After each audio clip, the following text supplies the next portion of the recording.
Hello, welcome to Inspired Caring. I'm your host, Michelle Magner. If you are caring for an older family member, this is the podcast for you. Each week, I bring insight, tips, inspiration, and strategies to help you care for the people that you love without losing yourself along the way. Having cared for both of my grandmothers, I've helped manage everything from hospital stays, households full of belongings, to navigating senior living and end-of-life care. And I've worked in senior living as a result of that experience, serving my residents and their families as they've been on this journey too. Thank you for joining me today, and I hope you enjoy this episode of Inspired Caring.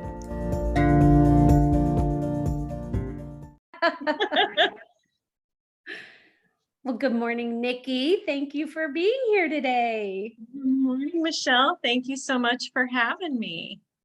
I would like for you just to share a little bit about your company and what you do, and we'll dive into some more questions after that. Sounds great.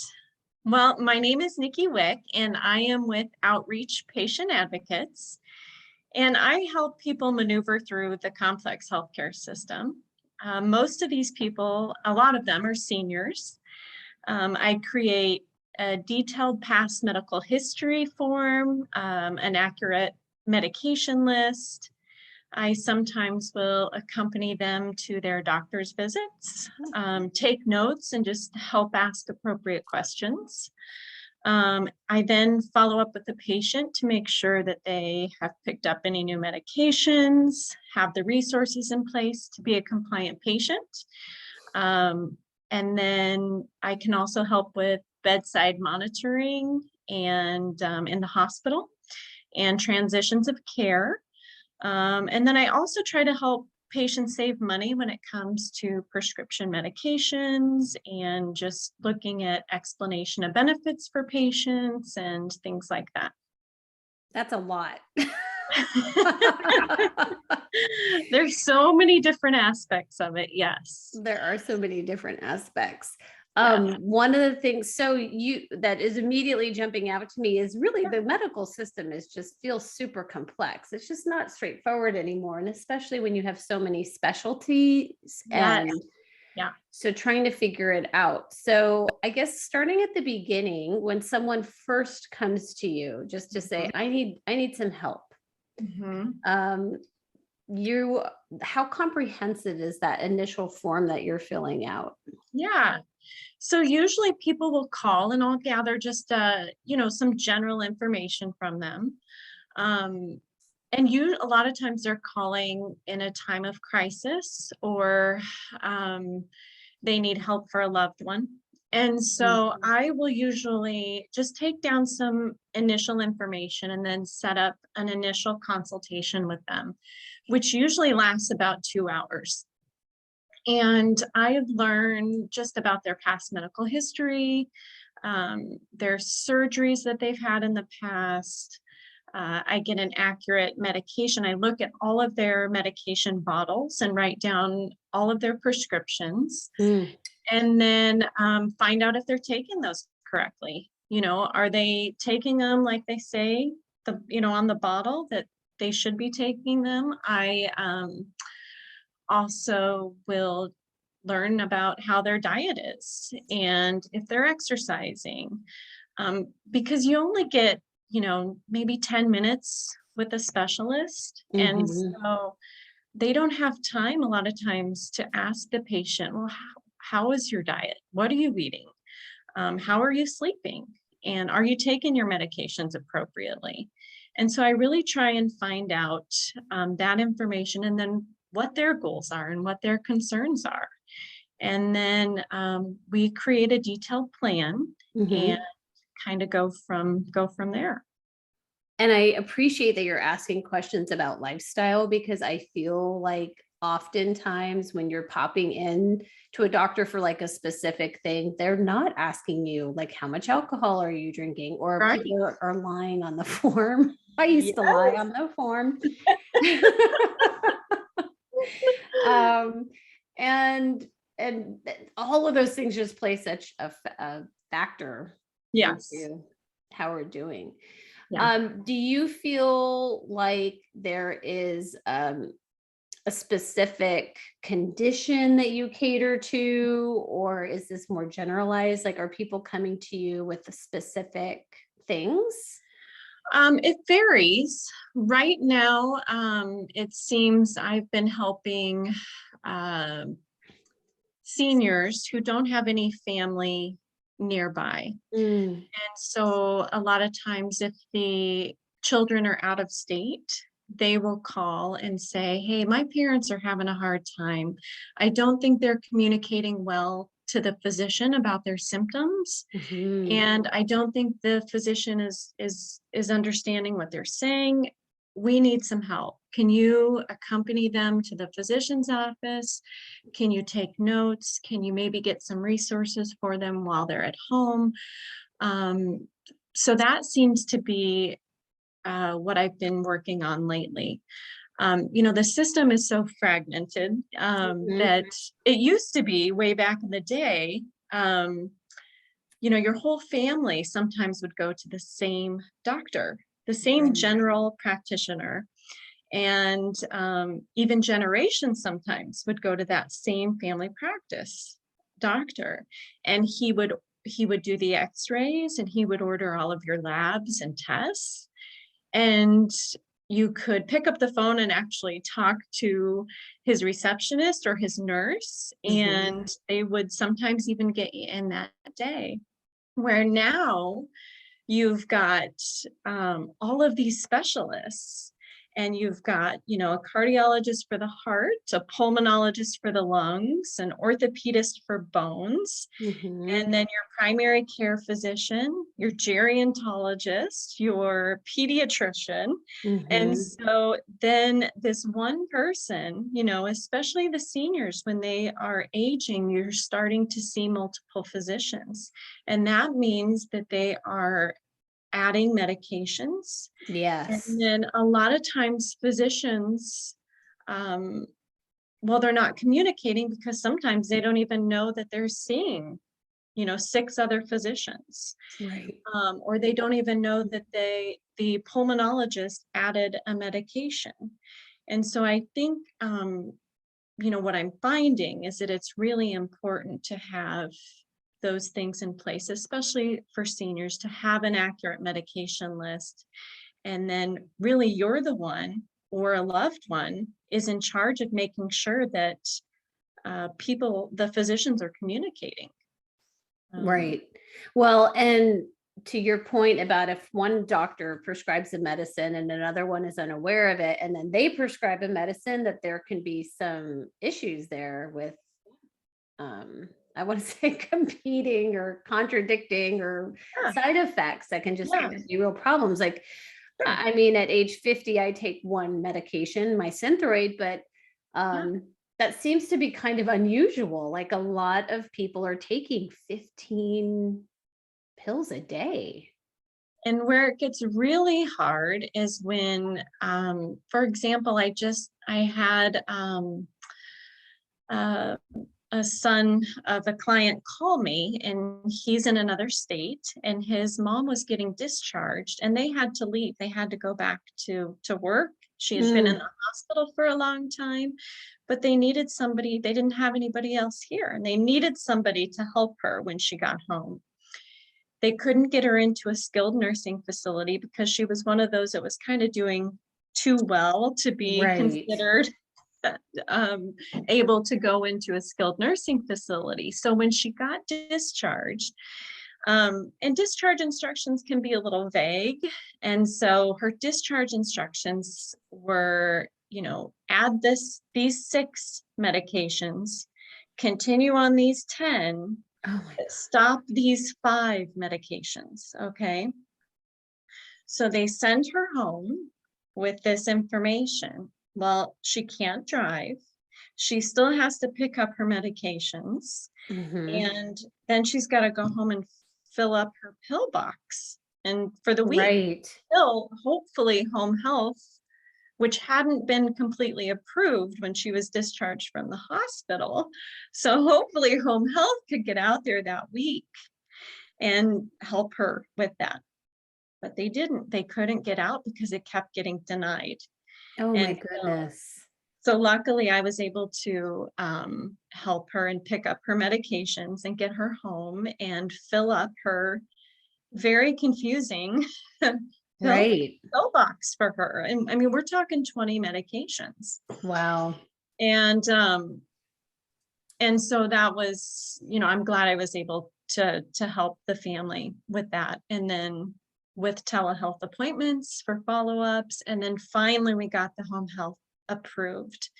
And but yes, so that I was, mean, you're filling in a huge blank for people. And even if people are in town and not out of town, if they're working or they're managing kids' schedules or their careers or whatever, I mean, we all have these very, very full, busy lives, or yes, we don't get along with our yes, siblings. that's true too.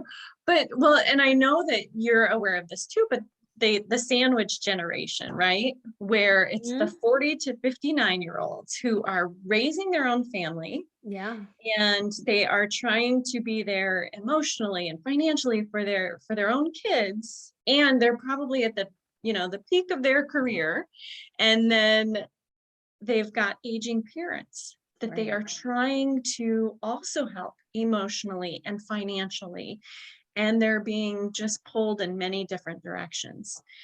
And so that's where I'm seeing, a lot of the calls that I'm getting are from kind of our age group, where we have aging parents that we just can't find the time to help them in the ways that we really need to. Right. I mean, like we have a presentation coming up, or we're heading out of town, or there's a Yes, volleyball tournament and we all have to exactly. go. And we just need that extra help.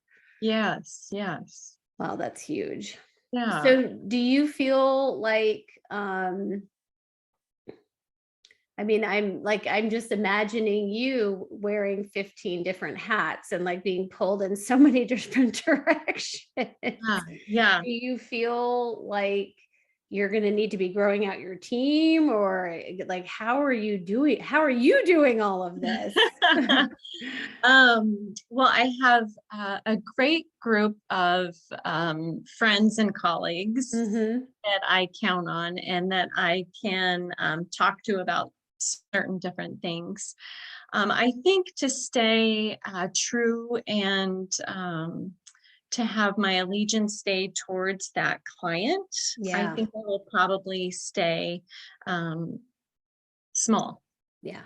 And just take on what I can, mainly because, well, this gets into a great topic, the difference between advocates. So the reason I kind of want to stay small and not, grow too large is because so there's independent patient advocates, and then there are hospital employed patient advocates and nurse navigators and insurance patient advocates. And I think those nurse navigators and those patient advocates at the hospital, they do such a great job.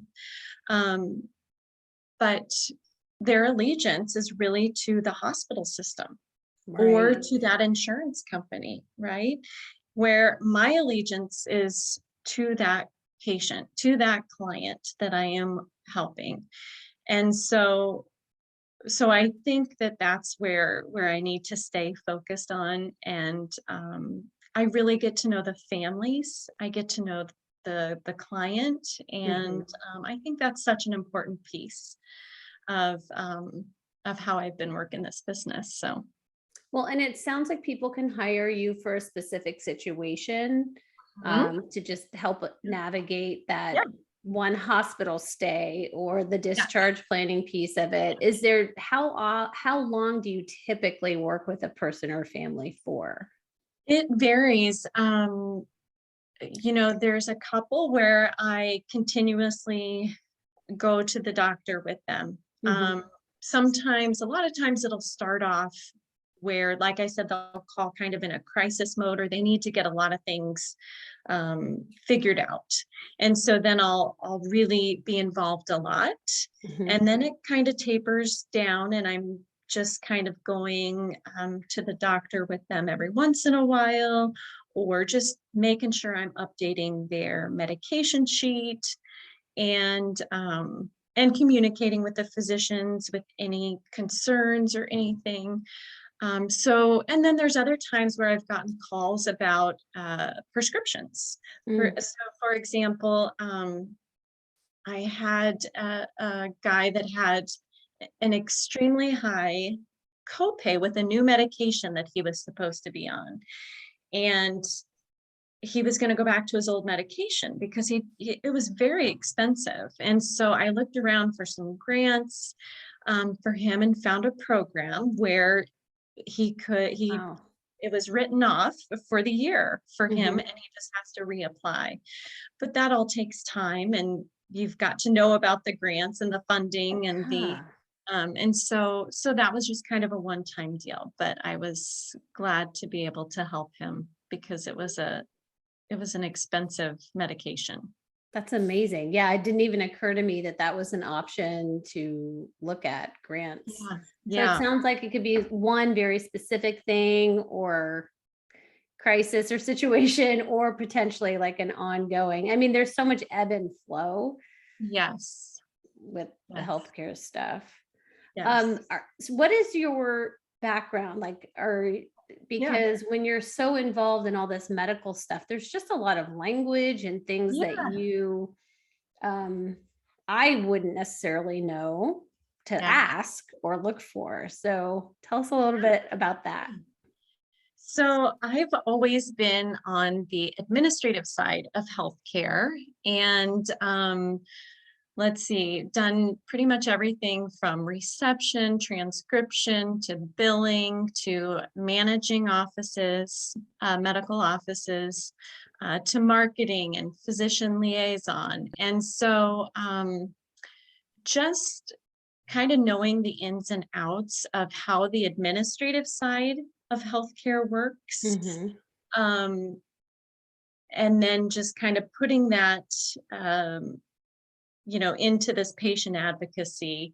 A lot of patient advocates come with the background of either an administrative side, a nursing background, or a PA background, pharmacy, or some sort of a radiology technician. There's also been patients who have been through something serious. Cancer survivors decide, oh my gosh, this was, such an experience, and I want to teach people, or I want to help people maneuver through this so they don't have to go through the challenges that I went through.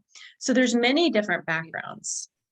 And so I think a lot of it is really taking the time and helping that client with their individualized plan. Well, and you and I know that when you are in these environments so concentrated for periods of time, you do just pick up on things and language, and you can start to see some connections that other people wouldn't normally see, especially when, as a family member, I mean, you get pretty freaked out in the situation. So it's so amazing that you can come alongside people and be that calm voice of reason, because we all have these different capacities and what we can handle. Yeah. Well, and, especially when either that loved one is getting discharged from the hospital, or, the loved one just wants to rest, right? The person getting discharged, they don't want to have to deal with trying to get home health there, or to deal with filling their pill box. They want to go home and they want to heal, or they want to rest.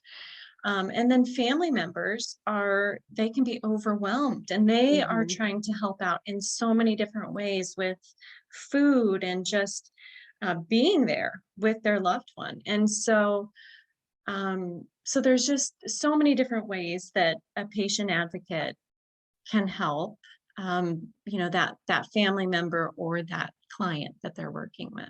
I'm just envisioning you with like this big toolbox, and you're like, you're able to pull all these tools out of your toolbox that people don't. And, people, I mean, some of the circumstances we've talked about, they're so challenging, but even someone who seems to sort of have a grip, you can just use that extra set of hands and eyes and ears. Yeah. And so, for example, I mean, how many times have you been to the doctor and you didn't write anything down? You just thought, oh, I got to go to, Mhm. see the spine specialist.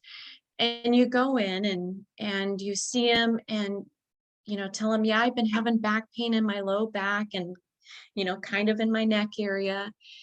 And you leave and you're walking out into the parking lot and you think, oh my gosh, I forgot to tell him I had been having headaches, Right. or I have been getting lightheaded, or I've been dizzy lately. I wonder if that would have made a difference in his diagnosis. Right. And so just to try and be prepared, and that's part of what I do is I try to educate and empower patients to go in and be prepared and take charge of their own health care. So Because important. Yeah. yes, you need to advocate for yourself and for your loved ones. And so just being prepared and then asking appropriate questions and never being scared. Back, I remember, you know, sometimes years ago, people never questioned. They never asked the doctor any questions or the Right. nurse. Right. And so, and it's okay to do that. Um, Well, because go it's ahead. just, yeah, it's just, you need to be educated in what's going on with your own healthcare. Well, you didn't need to question them because it was the same people every time seeing you. They knew you. You had more time. Like insurance companies are putting these Yes, demands on physicians. Like yes, you said, you've got 5 to 10 minutes with someone. yes, Um, so and they only have the information in front of them. I think one of yes, the the most important things that I learned as a family member advocate for my grandmothers and then my father-in-law and mother-in-law is this is not their baseline. So when they go to the hospital and they are acutely trying to treat whatever is presenting, hmm, and they're like, well, they're stable. So hmm. clearly they can go back from whence they came. And you're like, no, 2 days ago, she could walk. Like, Yeah, this is not her baseline. right. Just knowing that. So having you in the fold, like earlier, would be so helpful. Yes, yes. So when would people engage you to start working with them? Yeah. Well, like I said, a lot of times it's usually not in crisis mode, but when they really need help. Yeah. And so really, ideally, it would be great to contact me sooner rather than later. I do a kind of a medical binder and it has lots of great information in there. And that's where I do the past medical history and the past surgery. Because how many times do you go to the physician's office as a new patient and you have to Mhm. fill out one of those surgery sheets? Yeah. Okay, I cannot remember what year I had that, knee replaced, or when did Right. I have my gallbladder out? And so just to have that organized with all of the dates, kind of a medical timeline for Mhm. a patient, and then that accurate medication list to take into each doctor that you go to, and then a list of all of the physicians is the other thing that I put in there. Um, because a lot of times there's 9 or 10 physicians that people are seeing.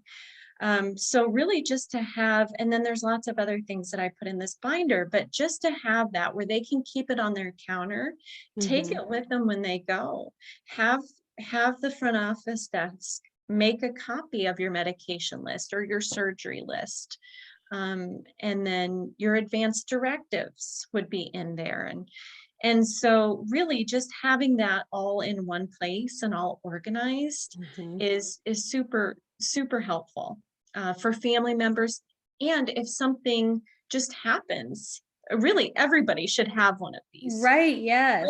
with the advanced directives and your wishes, because if something happened to me today, my husband would know, okay, this is her medical binder. I know that this is her medical history. And I know that this is what she would want. If anything, if I couldn't speak for myself, this is what she would want. And all of it would be right here in this medical binder that he knows where it is, and he could grab it and, meet them at the hospital if need be. Right. So. And I mean, that is like the most baseline for anybody listening to this right now is make the list. Take that time, make the list of past surgeries and dates, any maybe adverse reactions to anesthesia that you may have had, your current list of medications, and your list of all of your physicians and their contact information, and then those advanced health directives. Yes. I mean, that is all of our baseline. And this really has nothing to do, I mean, it does have to do with age in that that list grows the older we get. Yes. However, if you are 34 years old and taking care of a grandmother, I mean, have this for yourself as well. Absolutely. Absolutely. It's so important. Really, anybody 18 and older should have a binder like this and your advanced directives and all of that information in one place.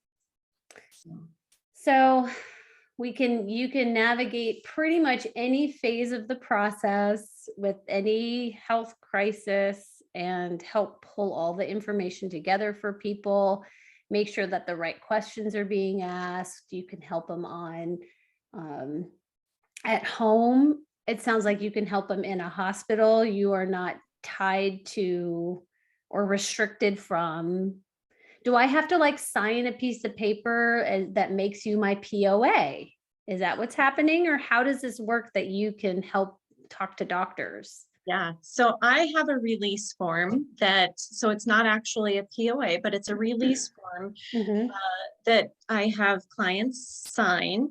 And then that way I can talk to the physician's office or the insurance company and then they also list the family members that I can talk to on there. So I'll either have them fill out one of my forms or we'll fill out one from Methodist or CHI or depending on what the organization is.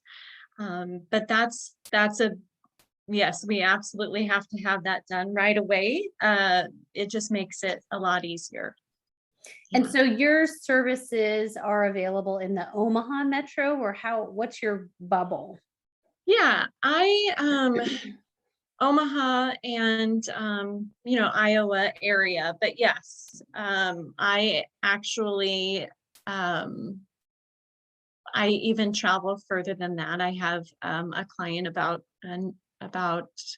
80 miles away that I help with. And so, it just depends. I like to meet my clients and I like to get to know them and their family. So it could be done over Zoom, but I really like to be there with them and then accompany them to the physician's office if that's what they want. But I do like to get to know my clients like that. Yeah. Face to face. There's not a licensing issue where you're only able to operate in the state of Nebraska or anything like that. No, Nebraska doesn't have any licensure for this. It's a board certified patient advocate, and the certification has only been around for maybe 4 years, maybe 5 years now. And really the patient advocacy profession has only probably been around, well, nurses really are probably the biggest advocate out there, right? But really for about 15 years, it's really started to become this profession, and it's growing for sure. And but yes, the board certified patient advocate, you take an exam, take some courses, and then you take this exam, and it just kind of helps people know that you have the skills and the background to advocate for people in a healthcare setting. Sure. That's a lot. Well, you're amazing. And I am sure people just feel like you are an angel swooping in to help them. Well, thank you. It's been very rewarding to help people and family members, especially the children who are out of state and they cannot be here. Yeah. And, to just have somebody there helping their parents, I think they feel a lot better about the situation. Yeah, absolutely. Hmm. Well, absolutely. How do people get a hold of you? So I am listed in a couple of different advocacy sites. There is a site called uh, Greater National Advocates, GNA. And then there's an APHA, APHA, Alliance of Professional Health Advocates. And then also my website, which is outreachpatientadvocates.com. And then I have a Facebook page. And so, yeah, you can reach out to me in any of those ways. Okay. Well, thank you so much for being here. Like I said, think you are such a gift to families, because having been a family member, and I know just enough, it's even now still challenging. So I think that's great that you're doing this. Thank you. And thank you for bringing the awareness. And I love your podcast and your videos. And I love how you're just embracing life right now. And so it's been fun to watch you on your journey as well, Michelle. Thanks, Nikki. We'll talk soon. Okay. All right. Bye.